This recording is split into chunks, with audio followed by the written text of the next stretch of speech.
tu as expliqué que tu voulais agir pour la jeunesse. Qui dit jeunesse dit éducation.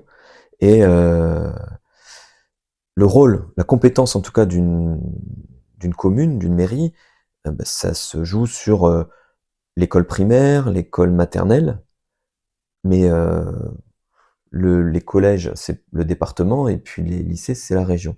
Donc en quoi la mairie d'Amiens, une mairie en général, peut agir sur l'éducation et sur le bien-être des enfants?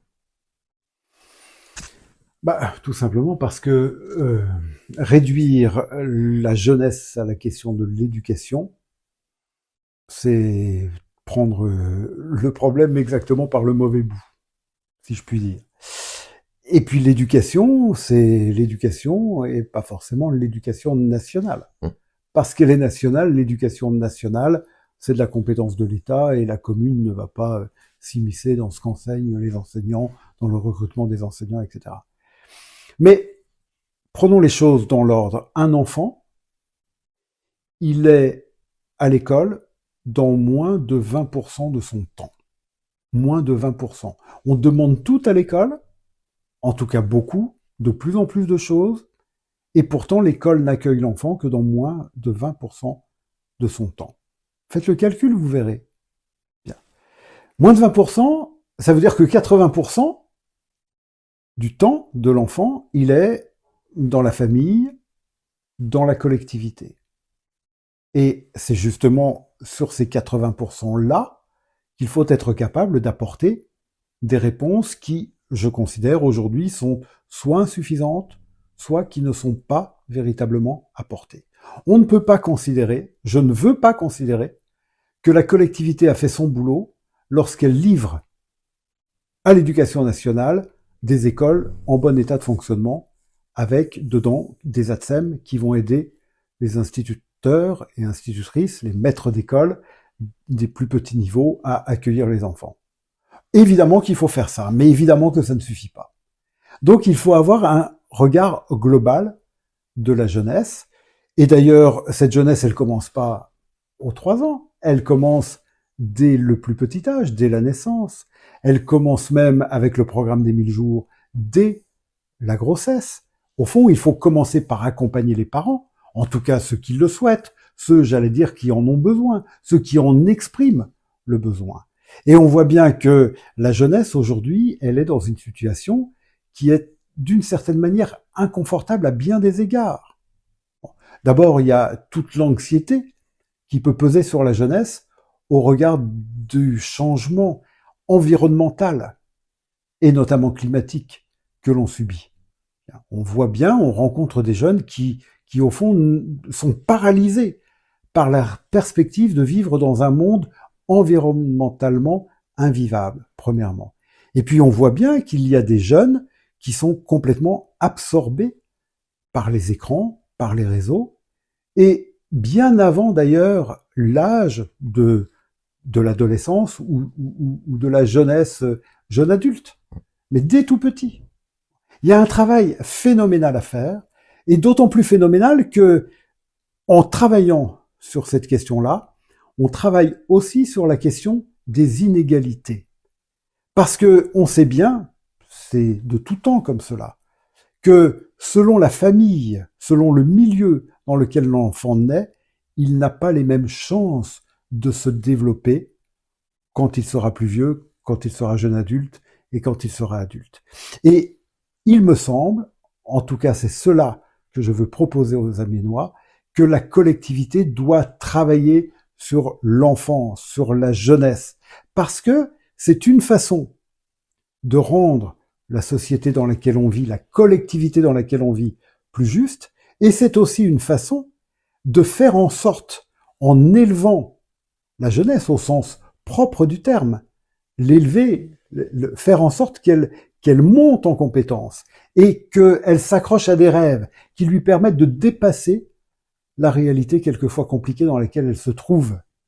Eh bien, en faisant cela, en aidant la jeunesse à s'élever, eh bien, on va rendre service à l'ensemble de la collectivité, à Amiens de façon générale, collectivement.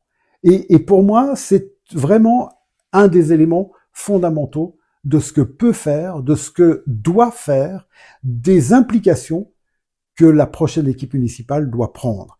Et vraiment, c'est fondamental. On ne peut pas passer à côté de ça, sinon on passe à côté de l'avenir d'Amiens. Et comment ça se traduit? Est-ce que tu peux me donner un ou deux exemples concrets de ce que tu peux faire pour euh,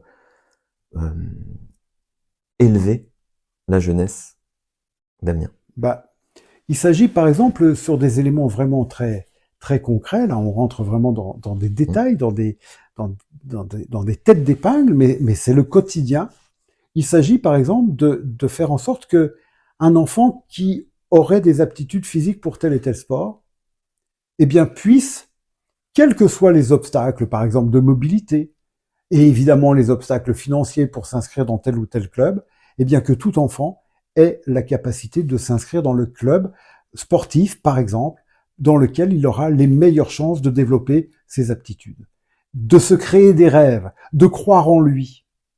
Concrètement, on peut faire en sorte que l'enfant, il soit capable le mercredi matin de quitter son quartier pour aller dans un autre quartier de la ville, dans une autre partie de la ville, dans un autre club de la ville, et de pouvoir se réaliser. Voilà. Je prends l'exemple sportif, mais ça peut être une appétence pour une activité culturelle. Éveiller les enfants, leur donner, en dehors même de l'école, l'école a un rôle important à jouer, évidemment. Et il y a des choses qui se jouent à l'école, il y a des choses qui sont faites à l'intérieur de l'école. Mais on ne peut pas se contenter de ces moins de 20% de temps passé à l'école. On doit travailler sur l'ensemble du temps. Ok. J'entends hein, cette proposition. Je m'interroge sur les capacités financières de la ville, parce que tout ça, ça coûte de l'argent. On entend que les communes ont de moins en moins d'argent, on les entend se plaindre. Est-ce que Amiens a les moyens de développer une politique comme celle-ci aujourd'hui, toi qui viens des finances? Bah écoute, justement, si j'étais convaincu qu'on pouvait pas, je le proposerais pas. Ok. Mais je suis convaincu qu'on peut. Pourquoi? Parce que c'est une question de choix. D'abord, prenons acte de ce que jusqu'à présent, je sais pas si ça va durer, mais jusqu'à présent, la ville d'Amiens, je ne parle pas de la communauté d'Aglo, je parle de la ville d'Amiens, est préservée du point de vue financier par l'État, précisément parce qu'elle touche la dotation de solidarité urbaine. Pourquoi elle touche la dotation de solidarité urbaine? Parce qu'une part importante de sa population est dans une situation sociale et financière difficile.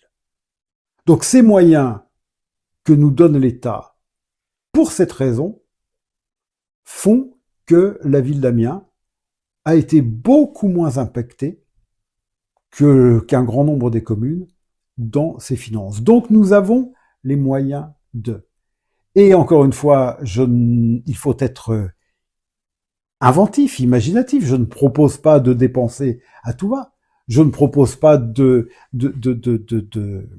d'embaucher 100, 200, 300 animateurs, 300 éducateurs. Non, absolument pas. Je dis qu'il faut savoir ce que l'on veut faire et après être capable de travailler avec l'ensemble des acteurs qui sont autour des enfants pour mettre en œuvre ces politiques très concrètes qui vont permettre aux enfants de s'épanouir, qui vont permettre aux enfants de s'élever, qui vont permettre aux enfants d'avoir des rêves et de s'accrocher à ces rêves-là.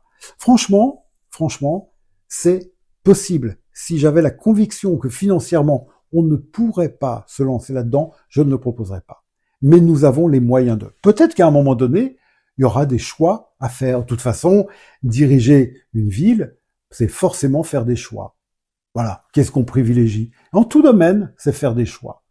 Eh bien, moi, je dis que ces questions éducatives, ces questions relatives à la jeunesse sont essentielles et que s'il faut faire des choix, et forcément il faudra en faire, à un moment, probablement, ce sont ces questions-là, ces politiques-là qui seront prioritaires.